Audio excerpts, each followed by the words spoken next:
बिस्मिल्लाहिर्रहमानिर्रहीम। Welcome to aspire online classes.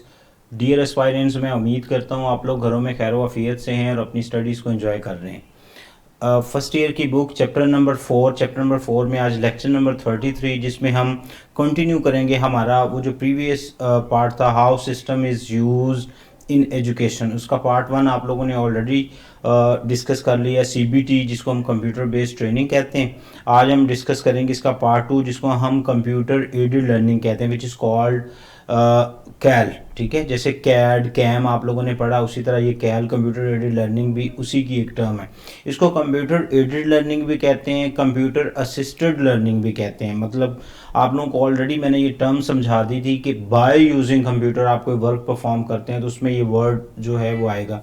Computer aided design, computer aided manufacturing, computer aided learning, computer aided medical, computer aided diagnosis. तो ये हर इस term के साथ जो है ना, ये कंप्यूटर एडेड का वर्ड यूज़ होगा। ओके, तो इसकी तरह डेफिनेशन देखिए। Computer aided learning is a process. पहली बात तो ये, ठीक है, ये एक प्रोसेस है, एक टेक्निक है जिसके ज़रिए से हम इंफॉर्मेशन टेक्नोलॉजी को एजुकेशन में यूज़ करते हैं।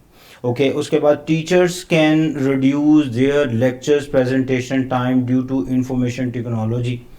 मैंने लेट्स सपोज आप लोगों के साथ कोई प्रेजेंटेशन है, मुझे आप लोगों को कोई प्रोजेक्ट करवाना है, मैंने आप लोगों के सामने कोई वीडियो डिस्प्ले या वीडियो लेक्चर्स आपके सामने लेके आना है, तो मुझे बहुत ज़्यादा एफर्ट्स करने की ज़रूरत नहीं। By using IT, by using these equipments, by using these tabs, these laptops, these projectors, I can easily define all the aspects. ठीक है, जितने भी एस्पेक्ट्स हैं एजुकेशन के, या मैंने लेट्स सपोज मैं सेकंड ईयर क्लासेस को पढ़ा रहा हूँ तो उसके अंदर मैं बच्चों को प्रोग्रामिंग सिखा रहा हूँ जो कि सॉफ्टवेयर इंजीनियर बनने के लिए ज़रूरी है। तो उसके लिए डिफरेंट किस्म के सॉफ्टवेयर्स हैं, वो सॉफ्टवेयर हम रियल टाइम चला रहे हैं ताकि बच्चे जो है उसमें रियल टाइम तमाम चीज़ें नोट करें और अपने अपने घरों में उसकी प्रैक्टिस करें। तो कंप्यूटर जो है वो असल में हमारा एज ए टीचर मेरी बहुत सारी एफर्ट्स कंप्यूटर कर रहा है। मेरा टाइम रिड्यूस कर दिया, मेरी कॉस्ट रिड्यूस कर दी, मैं इफ़िशेंट हो गया। मुझे आपको चीज़ें एक्सप्रेस करने के लिए यहाँ पे कोई अजीबोगरीब डायग्राम्स ड्रॉ करने की ज़रूरत नहीं है। बनी बनाई डायग्राम्स हैं, या हम उनको कंप्यूटर में इफ़िशेंटली जो है वो ड्रॉ करते हैं ताकि आप उसको आसानी से अंडरस्टैंड कर सकें। और it is also reduce administrative load. Administrative load वही, जो मुझे कोई काम करना है, मुझे कोई चीज़ कंपोज करनी है, कोई चीज़ कोई मटेरियल तैयार करना है आप लोगों के लिए। एसोसिएटेड टीचिंग एंड रिसर्च, आप लोग जब बड़ी क्लासेस में जाएंगे जहाँ पे आप राइट नाउ आप रिसर्च कर सकते हैं। आप लोगों को यहाँ कोई टर्म है जैसे कैल, आप जाइए गूगल पे ज़रा कैल को पढ़िए, कंप्यूटर एडेड लर्निंग, इसकी एक एक टर्म देखें, इसके बेनिफिट्स देखें, इसके फीचर्स देखें, इसके एडवांटेजेस, डिसएडवांटेज, मेरिट, डीमेरिट, सारी चीज़ों को वहाँ पे 1 बाय 1 डिस्कस करें। तो आप अपने टॉपिक के ऊपर ग्रिप, ज़रा बुक से थोड़ा सा बाहर निकलिए, उस सर्कल, अपनी ज़रा सोचों का जो दायरा है उसको थोड़ा इंक्रीज़ कीजिए ताकि आप लोगों को पता चले कि कंप्यूटर कितना वंडरफुल जो है वो आपकी किसी भी फील्ड के अंदर आप इसको यूज़ करें। Because you are a students, तो आपके लिए तो इसका बेस्ट यूज़ इन एजुकेशन ही है, तो आप इसको यूज़ करिए और अपने एजुकेशन स्किल्स और अपने जो स्किल्स हैं, टेक्निक्स हैं, उनको बेहतर कीजिए बाय यूजिंग कैल। ओके, उसके बाद हमारे पास जी, जैसे ये फ़र्ज़ करें वो जो स्पेस का सिस्टम है सारा का सारा, तो एक स्टूडेंट उसमें वो डायग्राम देख रहे हैं, ये एक वीडियो है, इस वीडियो के अंदर स्पेस की मूवमेंट्स, जो जितने स्टार्स हैं उनकी मूवमेंट्स, वो एक दूसरे के साथ कैसे किस ऑर्बिट्स में कैसे मूव करते हैं, उनकी फोर्सेस क्या होती हैं। तो एक वीडियो के ज़रिए से अगर मुझे यही चीज़ें किसी ड्राइंग या किसी पेज के ऊपर ड्रॉ करके आपको समझानी हो तो मुझे एक तो कई घंटे रिक्वायर्ड होंगे, दूसरा फिर मुझे बहुत अच्छे आप समझ लें कि वो आर्टिस्ट स्किल्स चाहिए, मुझे मेरी ग्राफिक्स बहुत अच्छी होनी चाहिए, देन आई कैन ड्रॉ। ठीक है, लेकिन अगर हम यही काम कंप्यूटर के थ्रू करेंगे तो कंप्यूटर कई बिल्ट इन टूल्स जो है वो आपको प्रोवाइड करता है, जिनको यूज़ करके आप बड़ी आसानी से किसी भी चीज़ को ड्रॉ कर सकते हैं, कोई भी इमेज, कोई भी वीडियो बना सकते हैं। तो that's why computer really assist you in your education and in your learning process. Okay, तो हमारे पास जैसे ये प्रोजेक्टर्स है जी, कोई बच्चों को कोई वीडियो दिखाई जा रही है जिसके जरिए बच्चे जो हैं उनकी लर्निंग हो रही है और बच्चे एक्साइटेड भी हैं। ठीक है, जैसे मुझे बड़ी अच्छी तरह याद है हमारे कुछ स्टूडेंट्स तो मुझे एक दिन आके बता रहे थे, मेरे पास मास्टर्स में पढ़ते थे, कि सर मेरे पास, मैं जब बैचलर में था तो वहाँ पे मुझे एक स्टोरी है the old man and the sea, मुझे वो समझ ही नहीं आ रही थी, तो हमारे टीचर ने हमें प्रोजेक्टर पे वीडियो दिखा दी। ठीक है। तो वो जो वीडियो देखने के बाद, जैसे आप लोग अभी सेकंड ईयर में जाएंगे तो मिस्टर चिप्स एक नॉवल है, तो आपको अगर नॉवल समझ नहीं आ रहा तो उसकी मूवी देख लें, उसकी मूवी देखेंगे तो उसके जो टर्म्स होते हैं, क्योंकि हम बहुत ज़्यादा इंटरेस्ट शो कर रहे होते हैं उन चीज़ों में, तो इसलिए उसकी लर्निंग और हमारा माइंड बिल्कुल उसी तरह चल रहा होता है। कुछ शॉर्ट मेमोरीज़ हैं, कुछ लॉन्ग मेमोरीज़ हैं। जैसे आप लोगों को अपने बहन भाइयों के, अपने माँ बाप के, अपने दादा के, चाहे आप उनसे मिले हैं नहीं मिले, उनके नाम नहीं भूलते, क्योंकि जब आप वो लर्निंग करते हैं तो उसकी इंस्ट्रक्शंस आपके माइंड में ये होती है कि मुझे इसको लॉन्ग टर्म, जैसे आपके कुछ स्कूल फेलोज़ के नाम नहीं भूले, कुछ के भूल गए हैं, कुछ आपको टीचर्स के नाम नहीं भूले, कुछ के भूल गए हैं। वो क्यों है? क्योंकि वो सेम प्लेस पे थे, लेकिन कुछ के साथ आप बहुत ज़्यादा, आप लोगों का लाइजन था, बहुत ज़्यादा आप लोग लिंक थे, अटैच थे, तो उन लोगों की वो आपकी लॉन्ग मेमोरीज में है। ठीक है। तो बाकी जो इन्फॉर्मेशन है, जैसे आप किसी वर्ड का मीनिंग देखते हैं, थोड़ी देर बाद भूल जाता है, तो आप कहते हैं सर मुझे तो ये भूल गया, क्योंकि वो इन्फॉर्मेशन शॉर्ट मेमोरी में जाती है, और आप अपने माइंड को ये ऑर्डर कर रहे होते हैं कि मुझे जैसे इसको शॉर्ट मेमोरी में, मैं गूगल से देख रहा हूँ तो मैं दोबारा भी गूगल से देख लूँगा, जिसकी वजह से वो जो आपकी मेमोरी है वो और रिलैक्स है। ठीक है। तो जो लर्निंग प्रोसेस है वो वीडियोस के ज़रिए, वो ऑडियो के ज़रिए, वो कार्टून्स के ज़रिए, गेम्स के ज़रिए, कई डिफरेंट टूल्स, कई डिफरेंट चीज़ें हैं जिनको हम यूज़ करके ये सारा प्रोसेस कर रहे हैं, स्टूडेंट्स की लर्निंग करवा रहे हैं। ठीक है जी, ये क्लियर। आगे चलते हैं। हमारे पास कंप्यूटर असिस्टेड लर्निंग के अंदर कुछ टर्मिनोलॉजीज़ हैं। टर्मिनोलॉजीज़ का मतलब बेटा स्ट्रेट फॉरवर्ड टर्म्स, वो वर्डिंग जो यूज़ होती है, मैं आप लोगों के साथ वो भी आपको क्लियर कर दूं। जैसे CBT है, which is called computer based training या test, T for training, T for test. ठीक है। इसी तरह हमारे पास CAI है, let's suppose computer assisted instructions, ये भी एक टर्म है जो कंप्यूटर एडेड लर्निंग के अंदर हम यूज़ करते हैं। उसके बाद CAL, जो कि राइट नाउ आप पढ़ रहे हैं, कंप्यूटर असिस्टेड लर्निंग या कंप्यूटर एडेड लर्निंग, तो ये भी एक टर्म है जो कि आप मतलब बाय यूजिंग कंप्यूटर्स। ओके। उसके बाद आ गया जी WBT, which is web based training और ट्यूटोरियल्स। जैसे आप लोगों ने नाम सुना होगा W3 स्कूल्स, ये एक वो वेबसाइट है जिस पे ट्यूटोरियल्स पड़े हुए हैं। आप इसको भी सर्च कर सकते हैं, लेकिन ये यूनिवर्सिटी लेवल पे बच्चे इसको ज़रा ज़्यादा फॉलो करते हैं, क्योंकि ये थोड़ी हायर एजुकेशंस के लिए पोर्टल्स पे इस पे वीडियोज़ और कंप्यूटर के सारे कोर्सेज ऑलमोस्ट उसके कॉन्सेप्ट्स पढ़े हुए हैं। आपको कुछ चीज़ टर्म नहीं समझ आ रही तो वहाँ से भी उसको हेल्प आउट ले सकते हैं। उसके बाद CALL CAL computer assistant language learning. ठीक है। ये डिफरेंट किस्म की, ये it's not about computer language, it's all about other language. Like आपको जापानीज़ सीखनी है तो कई ऐसी एप्लीकेशंस हैं, कई ऐसे सॉफ्टवेयर्स हैं जो कि आपको जापानीज़ टर्मिनोलॉजीज़, जापानीज़ के वर्ड्स, उनकी वो जो खांजियाँ हैं और उसके अंदर जो उनके हिरागाना, खताकाना, इस तरह के उनकी वर्ड्स हैं जिनको आप यूज़ करके, वो तो आपको इतना एक्साइटेड और इतना मज़ेदार करके वो जो ट्यूटोरियल्स हैं, ये एप्लीकेशन आपको एक्सप्रेस करती हैं कि आपका इंटरेस्ट भी बढ़ता है और you can easily learn all this stuff. Okay. उसके बाद WBI, which is called web based instructions. ठीक है।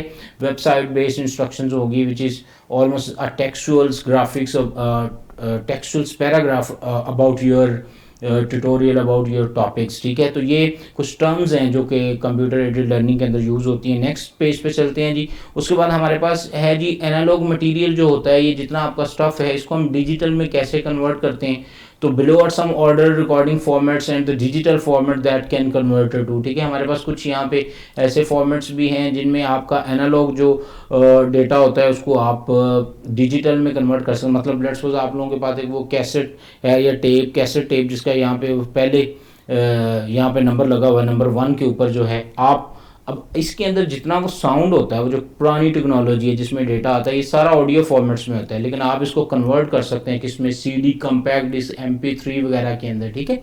तो आप इसको CD और MP3 फॉर्मेट्स के अंदर कन्वर्ट कर सकते हैं। तो these are the actually analog terms and these are the digital. और जब हम कंप्यूटर्स में आते हैं तो हमें ये टर्म्स ज़रूरी होती हैं पढ़ने के लिए। ओके। उसके बाद VHS है तो इसको हम CD DVD के अंदर कन्वर्ट कर सकते हैं। पेपर बुक्स हैं तो इसको आप E-बुक्स में ले जा सकते हैं, मतलब आप अपनी बुक स्कैन करके रख सकते हैं, उसके पेजेस को स्कैन कर लें। जैसे आपकी फर्स्ट ईयर की बुक मेरे पास पूरी स्कैन पड़ी है, तो मैं एंड द लेक्चर्स, जब ये इसके जो पहले 5 चैप्टर्स हैं वो आप लोगों को स्कैन भी प्रोवाइड कर दूंगा अगर कोई बच्चा परचेज, बल्कि मैं कोशिश करता हूँ नेक्स्ट क्लास के अंदर इसको अपलोड करवा देते हैं ताकि आप डाउनलोड करके उसको आसानी से उसकी लर्निंग कर लें। ओके। उसके बाद हमारे पास कुछ जर्नल्स हैं। जर्नल्स क्या होता है बेटा, ये कुछ रिसर्च पेपर्स होते हैं, कुछ रिसर्च आर्टिकल्स होते हैं। जब आप बड़ी क्लासेस में आएंगे तो आपको लिखने पड़ते हैं, जैसे MPhil में कुछ आपको रिसर्च वर्क करना पड़ता है, PhD के अंदर कुछ रिसर्च वर्क करना पड़ता है, तो उनको हम जर्नल्स कहते हैं। तो उनको हम ब्लॉग्स और वेबसाइट्स पे कन्वर्ट कर सकते हैं। ठीक है। तो ये क्योंकि सारे ओल्ड मेथड्स हैं, ये सारे एनालॉग ये फिज़िकल क्वांटिटीज़ हैं, इनको हम लॉजिकल और डिजिटल क्वांटिटीज़ में कैसे कन्वर्ट कर सकते हैं, ये उनके कंपैरिजन है। उसके बाद लाइब्रेरी के अंदर बुक्स हैं तो उनको हम ई लाइब्रेरीज़ में शिफ्ट कर सकते हैं, जैसे MIT वगैरह, जैसे बहुत सारी यूनिवर्सिटीज़ जो हैं वो मूडल्स के ऊपर डिफरेंट किस्म की अपनी बुक्स प्रोवाइड करते हैं। यू जस्ट डाउनलोड और आप अपने लैपटॉप से ही उन तमाम बुक्स को पढ़ सकते हैं। आपको फिज़िकली उनको मार्केट से परचेज़ करने की ज़रूरत नहीं। बहुत सारी बुक्स हैं, आपको डिफरेंट सोशल साइट्स के ऊपर उसके ऐड भी आ रहे होते हैं कि ये बुक जनाब 2000 की है, but now you can purchase in 600 digitally, ठीक है। तो आप उसको डिजिटली भी परचेज कर सकते हैं। पूरी as it is book scan होकर पड़ी होती है, आप उसके जस्ट पेज जो हैं वो उनको नेक्स्ट करते जाएँ और उसकी रीडिंग करते जाएँ। बट वंस अगेन उसमें क्योंकि बहुत ज़्यादा डिजिटल, बहुत ज़्यादा लैपटॉप, तो वो नुकसान हो सकता है, बट आप अपनी कॉस्ट बचा सकते हैं and information is on your hand. आप जहाँ पे भी हैं आपको बुक्स उठानी नहीं पड़ती हैं, आपके मोबाइल फ़ोन के अंदर थाउजेंड्स बुक्स आ सकती हैं। आप कहीं ट्रैवल कर रहे हैं, कहीं लॉन्ग फ्लाइट में, तो आप बुक्स पढ़ना चाहते हैं तो आपको बुक उठाने की ज़रूरत नहीं है, क्योंकि वो वेट में आएगी, आपके फ़ोन के अंदर वो बुक है, आप उसको वहाँ से खोल के पढ़ सकते हैं। तो they are actually the right now digital terms which we use for conversions from analog material to digital. Okay, उसके बाद हम नेक्स्ट पॉइंट के ऊपर चलते हैं जी। कंप्यूटर एडेड लर्निंग के अंदर कुछ एडवांटेजेस भी हैं, जैसे मैं ये आप लोगों के साथ कुछ डिस्कस करता हूँ। जैसे सबसे पहले आ गया लिसनिंग प्रैक्टिसेस। आप जब लैंग्वेजेस सीख रहे होते हैं तो लैंग्वेजेस आपको बहुत ज़्यादा हेल्प आउट कर रही होती हैं। मसलन मैं इसकी एग्जांपल देता हूँ। लेट्स सपोज आप लोग आइल्स कर रहे हैं, ठीक है, तो अब ये जो international English language testing services हैं, आप परफॉर्म कर रहे हैं, तो आप जब तक आप प्रॉपर गोरों का, अंग्रेज़ों का एक्सेंट नहीं सुनेंगे, आप तो उनके सवालों का जवाब नहीं दे सकते, क्योंकि इसके अंदर मॉड्यूल्स हैं। इसकी एक लिसनिंग प्रैक्टिस होती है, किसकी रीडिंग प्रैक्टिस होती है, किसकी स्पीकिंग प्रैक्टिस होती है, किसकी राइटिंग प्रैक्टिस होती है। तो जब तक आपके कानों में लोग कहते हैं सर मेरे बहुत अच्छे मॉड्यूल्स, बड़े मेरे लिसनिंग में बड़े अच्छे मार्क्स आते हैं, क्योंकि आप बार बार देखते हैं। जैसे आप गौर करें, आप कुछ मूवीज़ देखते हैं, कुछ इंग्लिश मूवीज़ देखते हैं HBO वगैरह टीवी चैनल्स के ऊपर, तो आपको फ़ौरन से उनकी बात समझ नहीं आती, लेकिन नीचे जो उसके सब टाइटल्स आ रहे होते हैं उनको आप रीड करते हैं तो आपको समझ आ भी रही होती है। वो समझ आपको आएगी कैसे? आप उसको मैक्सिमम सुने, जितना आप ज़्यादा सुनते जाएंगे। अब सर कहाँ से सुने? तो बेटा बहुत सारा मटेरियल जो आर्ट से रेलिवेंट्स है या किसी भी लैंग्वेज से रेलिवेंट्स है वो इंटरनेट पे मौजूद है। और इवन उनको लेक्चर 1, लेक्चर 2, लेक्चर 3 के नंबरिंग भी दिए हुए हैं। आप लेक्चर 1 करें, वो आपका 7 वीक का पैक होता है, उसको डेली बेस पे 15 से 20 मिनट सुने, then you can easily understand कि असल में ये अंग्रेज़ क्या कह रहा है। तो अंग्रेज़ों की लिसनिंग के लिए आपको उनकी लिसनिंग प्रैक्टिस करनी पड़ेगी। तो by using technology, by using computer science, you can easily learn all this stuffs, ठीक है। तो ये आप लोगों के पास लर्निंग प्रैक्टिसेस आ गई। उसके बाद टेस्ट, तो टेस्ट हमारे पास अब तो आर्ट्स को भी स्ट्रेट फॉरवर्ड जो है वो कंप्यूटराइज कर दिया गया है। आप लोग ये टेस्ट जस्ट लॉगिन होते हैं, वहाँ पे सारा मटेरियल आ रहा होता है। तो इंटरनेट सर्विसेज जो होती हैं वो उसके ऊपर डिसेबल्ड होती हैं फॉर द टाइम बीइंग, ताकि आपको इन्फॉर्मेशन जो होती है उसका जो आंसर वो गूगल से ना उठा सकें आपका प्रॉपर। और बच्चे कहते हैं सर उसके ऊपर तो स्पेलिंग और ग्रामर चेक की ऑप्शन होती है, तो वो भी डिसेबल्ड होती है और आप वहाँ पे ऐसी कोई ऑप्शन नहीं यूज़ कर सकते होते। तो आप जो टेस्टिंग सर्विसेज हैं बहुत सारा, जैसे डिफरेंट हमारे यहाँ डिफरेंट यूनिवर्सिटीज़ हैं, जो गवर्नमेंट की कुछ यूनिवर्सिटी हैं, कुछ प्राइवेट यूनिवर्सिटी हैं जो बच्चों के घर बैठे टेस्ट ले रही हैं, ठीक है। उनके क्विज़, उनके असाइनमेंट्स, उनकी टेस्टिंग सर्विसेज सारी की सारी ऑनलाइन है, by using LMS, by using e school management, by using Moodles. These all applications actually provide online testing services. Okay, उसके बाद आ गया जी गेम्स। ये बहुत ज़्यादा आप समझ लें कि हॉट टॉपिक है, बहुत ज़्यादा इंपॉर्टेंट टॉपिक है स्टूडेंट लर्निंग के अंदर। आप स्पेशली फॉर किड्स, ठीक है, आप हायर लेवल पे हैं, then you can also use gaming for learning, but for the kids it is really very important aspects, because हमारे पास बहुत सारी गेम्स हैं जिसके ज़रिए से हम बच्चों को काउंटिंग सिखा लेते हैं, बहुत सारी गेम्स हैं जिसके ज़रिए से हम बच्चों को कुछ बेसिक मैथमेटिकल फार्मूला सिखा लेते हैं, बहुत सारी ऐसी गेम्स हैं जिसके ज़रिए से हम उनको अल्फ़ाबेट्स, अलिफ बे पे ते और जनाब ABC सारी चीज़ें सिखा लेते हैं। तो gaming is really very important aspects. आप इसको सर्च कीजिए। छोटे बहन भाई, आपने हो सकता है बड़े मुश्किल से गिनती सीखी हो, तो अपने जो छोटे बहन भाई हैं, जो भांजे भतीजे हैं, उनको हेल्प आउट कीजिए, उनको गेमिंग्स की तरफ लाएंगे तो गेमिंग के थ्रू वो ईजी, वैसे भी वो कार्टून्स पे टाइम वेस्ट कर रहे हैं तो आप गेमिंग पे ले आएँ। तो गेमिंग जो है वो बड़ा हेल्प आउट करती है लर्निंग के अंदर। उसके बाद इंटरनेट रिसर्च, ठीक है, इंटरनेट की सर्च के लिए जनाब आप यूज़ करते हैं कोई आर्टिकल, कोई पॉइंट, कोई चीज़, जो मटेरियल आपको चाहिए आपके पढ़ने के लिए। लेट्स सपोज आपने अपने टेस्ट की तैयारी करनी है, आपको लगता है जी टेस्ट जो है वो ब्लाइंड टेस्ट है, ये सरप्राइज टेस्ट है, पता ही नहीं होता, तो आप उसकी तैयारी के लिए कहाँ से इन्फॉर्मेशन लें? टीचर ने जो पढ़ाया सारी इन्फॉर्मेशन उसके अंदर मौजूद है। हो सकता है उसके लेफ्ट राइट भी आ रही हूँ, जैसे एंट्री टेस्ट होते हैं, आप लोग सेकेंड ईयर के बाद एंट्री टेस्ट की तरफ जाएंगे तो वहाँ पे बहुत ज़्यादा इन्फॉर्मेशन आपकी बुक से नहीं होती लेकिन उसके लेफ्ट राइट से होती हैं। तो लेफ्ट राइट इन्फॉर्मेशन को कैसे मैनेज किया जाए, तो स्ट्रेट फॉरवर्ड के लिए हमारे पास इंटरनेट सर्च जो है, इंटरनेट को बाय यूजिंग गूगल, यस ठीक है, बड़ा सर्च इंजन है, ठीक है, जिसके थ्रू आप किसी भी किस्म की रेलिवेंट इन्फॉर्मेशन, कोई आर्टिकल्स, कोई मैगजीन, कोई पैराग्राफ, जो आपको चाहिए वो सारे, बिकॉज इंटरनेट रिसर्च के ऊपर इंफॉर्मेशन ऑलमोस्ट एवरीथिंग अवेलेबल है, you can use it freely, even you can use it. आपको जस्ट इंटरनेट कनेक्शन रिक्वायर्ड है तो आप वहाँ से by using information technology, by using computer, you can easily perform internet searches. उसके बाद आ गया जी online courses. Right now this is really you can say very frequent use trend, ठीक है। इतना मतलब बहुत सारी यूनिवर्सिटीज़ मैं देख रहा था, मुझे कई यूनिवर्सिटीज़ की ईमेल आई, जनाब आप अगर कोई मैनेजमेंट के अंदर या कंप्यूटिंग इन एजुकेशन में कुछ करना चाहते हैं तो हम इतने डॉलर हमें पे करें, हम जनाब आपको ऑनलाइन उसकी सारी ट्रेनिंग देंगे और इवन हम आपको आपका सर्टिफिकेट भी पोस्ट करेंगे।